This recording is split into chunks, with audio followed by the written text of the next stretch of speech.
Rob's done a really nice job. Gloss black rocker cover, which looks amazing. Olympic blue plastic pieces. Had to put one of my black MH decals. Bullet mirrors, door handles, surrounds on the rear lights and the reverse light. Aero catches, wiper arms. Unfortunately, this one is yellow compared to that one. Yeah, it's way too close. Actually a bit short, a lot better than it was. A spare set of these Revolution alloys. I'll just lean it on there. I do love a bit of carbon.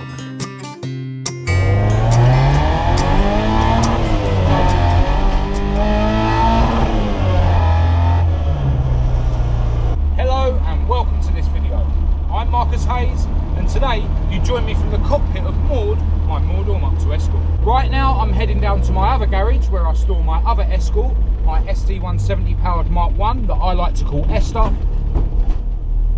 And as you'll know if you've been watching my videos, I recently had some paintwork done on the front end of Esther by my good friend Rob after I had damaged the front panel crashing into my own security post. Over the last week or so I've been slowly putting the car back together, and today I'm excited to show you the results of the paint job. I've also got a couple of other changes that I've made to the car, some that I've mentioned and some that I haven't, including some parts that have been sent to me by a couple of subscribers. So I'll catch up with you when I get to the other garage, but for now, let's drop a couple of cogs and make some noise.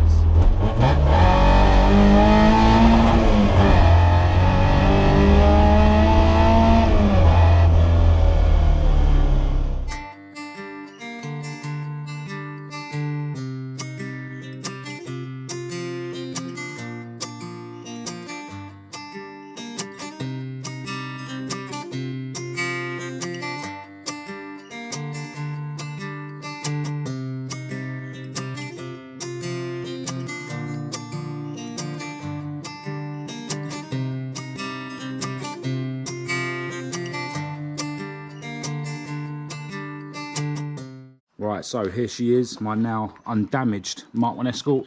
Rob's done a really nice job on this paintwork. You can't even tell that it was damaged. He actually spent a good few hours panel beating it to get it even more perfect than it was. And yeah, it's had minimal filler, and he's concentrated on making it all nice and strong where the metal was stretched. Now this hasn't actually been polished yet. This is done finish and it looks good already. He does want to polish it, so at some point I will have to, you know, take the front lip off and the grill off and let him polish it a bit. He said he can work around most of the stuff, but yeah, really happy with how it's turned out. Let's just hope I don't crash it into the security post again. Rob also had a go at lacquering my carbon fibre bumpers, and unfortunately there was some bad reactions going on, and he flatted it and lacquered it, flatted it and lacquered it about 5 times, and he thought he'd actually sorted it, but then he started noticing that the lacquer was peeling, so he basically took it all back off and then polished the gel coat, I assume, which is the original coating that was on them when I got them. Unfortunately, all the pits that are in this gel coat, which I'd noticed before, are now filled with bits of polish, and they don't seem to want to clean out. I think at some point I'm going to need to get all the bumpers sanded back down and lacquered by someone who's got a lot of experience of working with carbon fibre. From a distance, they definitely look shinier than they were, and they tie in more with the other glossy carbon parts that I got from Tubby's Custom Composites. But yeah, it's just unfortunate that when you look close, you can now see the white spots on them. I've also now painted the bolts black, just with spray cans. I did actually drop one of them. I think it was this one here. I dropped it when I was fitting them, but I've seen some on eBay that are black powder coated, so I'm going to buy them because powder coat is a much tougher coating than paint. I'll just open the bonnet. Now when Rob done the paint job, he soft edged it up to here, and although the paint he used is exactly the same brand as the paint that we used on the engine bay, I don't know if it's picking it up on the camera, but there is a slight mismatch in the colour. I'm not bothered about it, to be honest. I'm just happy that the front panel and that matches the rest of the car. Now the engine bay was painted a good few years before the outside of the car was, so that's why I'm guessing there's a mismatch here. If you look closely at the engine bay, like here where the RS strengthening plate is, there is bits where the paint has started to come off. So at some point I'm sure I'll end up redoing the engine bay or just the top of it, and then it'll all tie in nicely. It does mean that the chassis plate here will need to be resprayed, so that's not a mismatch. So yeah, I'm going to give that to Rob and he can paint that before I fix that back on. Rob also painted these engine covers for me as well, and I think they look amazing. So glad I got them done in blue. I am going to get the oil filler cap done in Olympic blue as well, and Rob can paint that when he does the chassis tag. So yeah, massive thanks to Rob for your efforts. I really appreciate it. And yeah, I'm really happy with the results. Now, as you can see, the engine is now wearing its gloss black rocker cover, which looks amazing against the Olympic blue plastic pieces. And as I've mentioned before, that powder coating was done for me by a guy called Mick, who works at a place called S.B.C. So massive thanks to you, Mick. Also, shout out to Peter, who is the owner of S.B.C. And shout out to Mick's son, Oliver. And I'll put a picture up now of him posing with Esther's rocker cover. But yeah, really loving the black and blue theme of the engine, which ties in with the rest of the car now.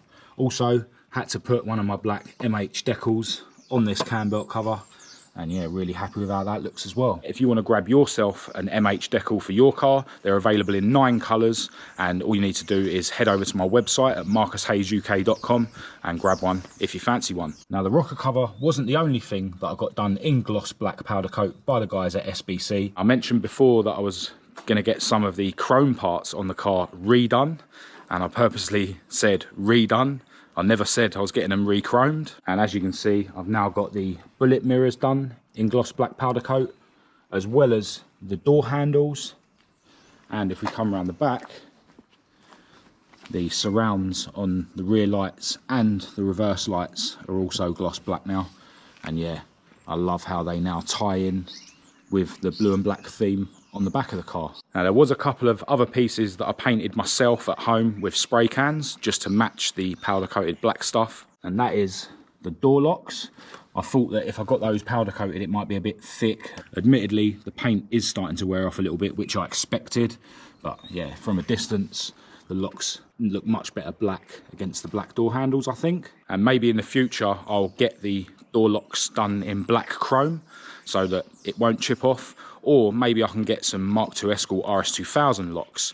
I'm not sure if they fit a Mk1. Do let me know if you know in the comments. But yeah, the Mk2 RS2000 had black locks, so that's an option as well. There was another couple of things that I painted black as well, and that is the wiper arms, which I haven't fitted to the car yet. I'm having a bit of trouble trying to get some blades for them. The blades that were fitted to these were, you know, stainless steel like these were, and I didn't really want to go through the effort of trying to sand them down and paint them. I did take these parts off of the original stainless steel ones and paint those up, and I was trying to make some Mark II blades from Halfords sort of fit using these. I tried using a rivet to attach those to it, but yeah, it didn't really work out, so I need to think of another solution for that. So yeah, if any of you guys know of any black wiper blades that fit a Mark I wiper arm, do let me know in the comments as well. The Mark II wiper arms have a hook on them, whereas these ones, it's just straight and it basically pushes in to this bit. There was one other thing on the car that I painted myself at home, and that is the boot lock, which I decided to do Olympic blue. As expected, the paint is already chipping off. So maybe, like I said, with the door handles, maybe I'll just get, you know, some gloss black ones, but yeah, it's unfortunate because I think, again, you know, it ties in with the colour scheme of the car. Another thing I've been working on is to do with the bonnet hinges. I basically elongated the holes in the hinges so that I could bring the bonnet more forward, and I'll just shut the bonnet and show you how it lines up now. So as you can see, it's, you know, nicely meeting the wing now, both sides. A lot better than it was. Still need to do a little bit more adjustment because the rear of the bonnet needs to go down a bit, but unfortunately at the moment it's just catching on the way up but not on the way down, which I think is weird. But yeah, in between those bits of tape there where I've marked it, it's just catching on this scuttle grill. So the problem is when you adjust the bonnet down at the rear, because of the way the hinge is, you know, you adjust it down like this and it does make the bonnet go back ever so slightly as well.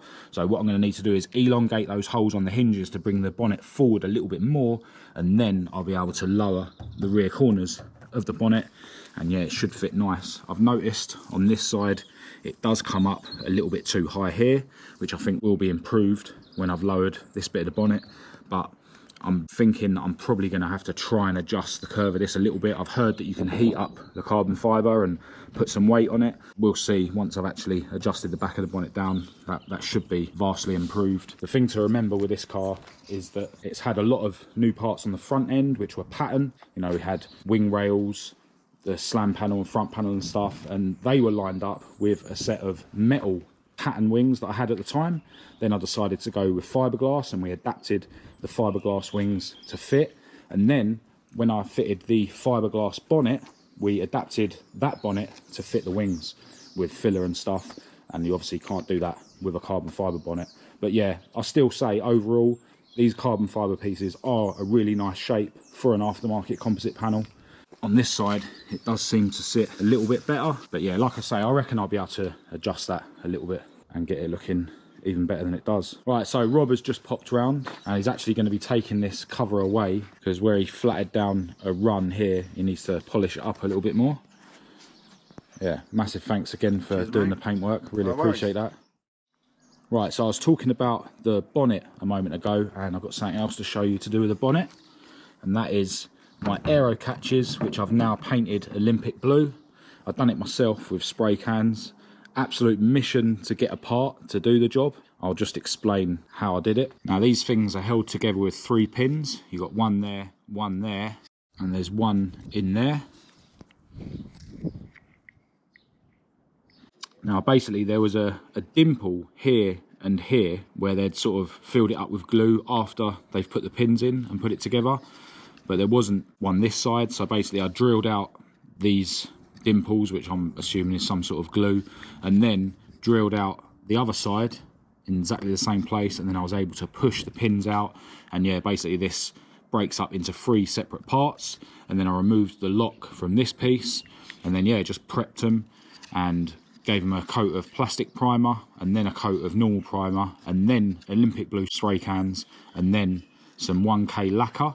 Now what I did before I painted them was I sanded down some of these pieces just so that there's more clearance between here and here and here and here, so that it's not rubbing against each other when I open it. I still do need to be really careful with it, and this bit here inevitably does still touch, but yeah, you know, if I'm really careful when I'm opening and closing it, it should stay looking mint. And yeah, for a spray can job, it actually came out really well. It took about an hour to put this one back together so that I could show you it today. I still haven't put the other one back together. I think they're going to look amazing when they're fitted. Not looking forward to fitting these. It's, you know, quite a nerve-wracking job.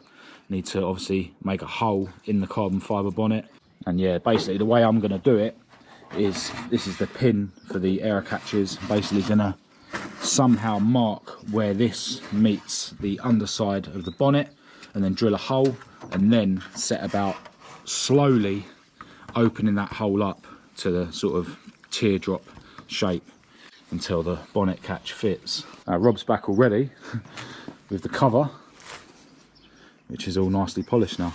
Yeah, thanks again, man. No worries. My beautiful girlfriend Kat has also now arrived with the obligatory Costa coffee and a bag of Doritos. Thank you, babe. Put the cover back on. What do you think? Right. Looks smart, doesn't it?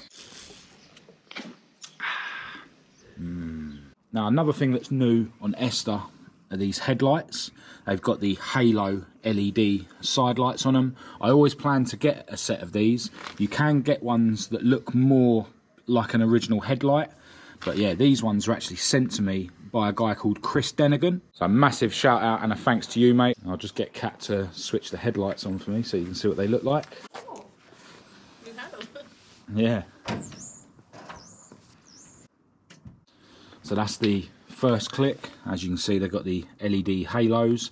Now, unfortunately, this one is yellow compared to that one. I've been doing a bit of research online, and that could mean that that unit is actually broken, but there are some earth wires and stuff that I haven't reattached yet in the engine bay, so maybe it's just a loose connection. I'm not sure. If any of you guys are more clued up with LED headlights, do let me know in the comments if a loose connection can cause that or if it is inevitably broken. But yeah, here's the other side, which is how it's supposed to look.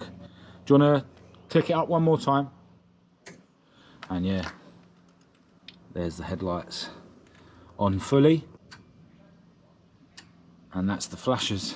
All right, we can turn it all off now. So yeah, what I'm thinking is, if that light unit is busted, I'll probably buy a pair that are exactly the same as these ones, and then at least I'll have one spare in stock. But either way, I really appreciate Chris sending me those headlights. And it's not actually the only thing he sent me. He also sent me some wheel spacers, which I've now got fitted to the rear wheels to push them out a little bit. They're 10mm spacers, and there's not any room for any thicker ones until I get these arch lips rolled. And in fact, on the other side, there's barely any room for the 10mm spacers. Yeah, it's way too close. I think I'd probably get away with an 8mm spacer this side and leave the 10mm one on the other side until I get the arches rolled. But yeah, once I get the arches rolled, I do intend to improve the fitment further. These Escorts, for some reason, they never have the axle sitting dead central, which is probably why there's more space this side than the other side. And at the moment, the wheel studs on this side's half shaft are actually a bit short to even run these spacers. So before I get the car on the road, I'm definitely going to have to put longer wheel studs in, or I'll just take the spacers out just to get the car on the road. But yeah, as I say, once I get the arches rolled, then I will be looking to push the wheels out even further. Now, while we're on the subject of the wheels, I do intend to fit black wheels to this car. I know a lot of you guys suggested it in the comments of previous videos. I did like the colour-coded wheels before, but now that she's got so many carbon fibre pieces and black pieces, I definitely think that a set of black wheels would look a lot better. I actually have a spare set of these Revolution alloys. The ones that are fitted to the car at the moment, the fronts are 5.5 inches wide and the rears are 6 inches wide. But I actually have a spare set of 6-inch wide ones, and I intend to get the centres powder coated gloss black and have the lips left polished. Now, when Mick at S.B.C offered to do the other powder coating for me, I thought it'd be a bit too far to send a set of wheels, and I thought I might have been taking the mick, seeing as he offered to do the powder coating for free. But yeah, if you know anyone around, you know, outer West London or outer North London that does a bit of powder coating that can take this job on for me, do let me know. All 4 wheels are in really good condition, so yeah, they should look pucker when they're done. I'm not looking for a freebie on the powder coating for those wheels. I just need to find someone local who's good at what they do to get them done for me. But yeah, if you own a powder coating company and you want me to come down and make a video of you doing the wheels, that would be great. So yeah, get in touch with your suggestions of powder coating companies. Now, Gary Ball from Tubby's Custom Composites, which is the company that supplied the carbon fibre bonnet, the carbon fibre front lip and the carbon fibre ducktail boot lid, actually sent me a couple of things through the post recently as well. So what I've got here is a couple of carbon fibre switch panels. Now, it's worth noting that these weren't produced by the guys at Tubby's Custom Composites. Gary actually picked these up in a job lot of parts, and he sent them to me and just said, you know, if either of these will work on Esther, then I was welcome to it. As it happens, this larger one does seem like it'll work. If I just lean it on there, you can sort of see that will fit. Unfortunately, this one seems a bit flimsy. Seems like they could have put another layer of carbon on it. But what I intend to do, if I do end up using this, is get some carbon off of the internet. I know you can get like thin strips of it quite cheaply and just glue it to the back here to strengthen it. And yeah, I think that'll be sweet. And then obviously have to drill all the holes for the switches and stuff. But yeah, do love a bit of carbon. Now this one, which is really rigid, so I'm guessing they've used a bit more carbon on this one, is too short for my application. And Gary very kindly said that he didn't want me to send that other switch panel back, so I'm actually going to give it away in a competition. Why not? So as you can see, the design of both of these switch panels, it sort of kinks out on the driver's side, so you know, you can put the switches more towards the driver. But yeah, I'll just show you the dimensions of this smaller switch panel, and if it's going to be suitable for any of you guys for your cars, then feel free to enter the competition. Right, so at the top it's about 26 centimeters wide, and at the bottom it's about 18 centimeters wide, and the length is about 31 centimeters. And it obviously has a lip here and here so that you can attach this to the underneath of your dash and this to the top of your gearbox tunnel. But yeah, this is too short for my application, but you know, maybe it'll be suitable for one of you guys. Now, I've actually set up a separate email address just for competitions. So if you want to enter to win this carbon fibre switch panel, just send me an email to marcushayescompetition@gmail.com and just put carbon in the subject and just put your address in the actual body of the email. I'll leave the competition running for 5 days, and then the same as I did with the other competition for the jump starter, I'll just go on Google, use their randomizer and come up with a number, and then that will tell me which email is the winner, and I'll let you know if you've won. So yeah, that is where I'm at with Esther at the moment. Still plenty of little jobs to do. I've actually ordered a starter motor, which hasn't arrived yet. Maud nicked her starter motor recently. So yeah, once that comes, I can actually fire the engine up. And I do remember there was a bit of a ticking noise coming from this engine, which may just be the injectors. You know, might be that I'm not used to having a fuel injected car. But yeah, that's something I definitely need to look into. Still need to, you know, connect up my earths and stuff, as I mentioned, and just generally look over it. But yeah, I should be ready soon to actually get this car MOT'd and get it on the road. I have just remembered that I do need to re-plumb this windscreen washer. Yeah, I sort of had the plumbing going under this tank to try and keep it neat, but yeah, it's kinked. It does work, I just need to figure out the plumbing a bit better. And as I mentioned earlier, I'm going to fiddle around more with the adjustment on the bonnet. But yeah, she's definitely getting close.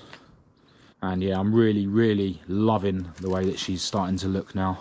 And I can't wait to get the black wheels on. For those of you that want to support the channel, I do have some new Esther mugs in stock, which are available on my website at marcushayesuk.com. I've also updated the sticker design, so feel free to go and grab some of those if you fancy. And I'm pretty close to releasing some more clothing soon as well, which I'll let you know about in a future video. But yeah, for now, let me know what you think of Esther's look. Cue the hate from the anoraks in the comments. But other than that, I'm going to end this video here. If you did think it was any good, please do give it a thumbs up and a share. If you didn't, give it a thumbs down. Click subscribe to keep up to date with all my future uploads, and check the links in the description to my social media and my website. I'll also leave my email address down there for anyone who wants to contact me. And don't forget to enter for your chance to win the carbon switch panel. There's a separate email in the description for the competition. Massive thanks again to everyone that I've mentioned in this video. Other than that, until next time, from me and my beautiful girlfriend Kat, thanks for watching.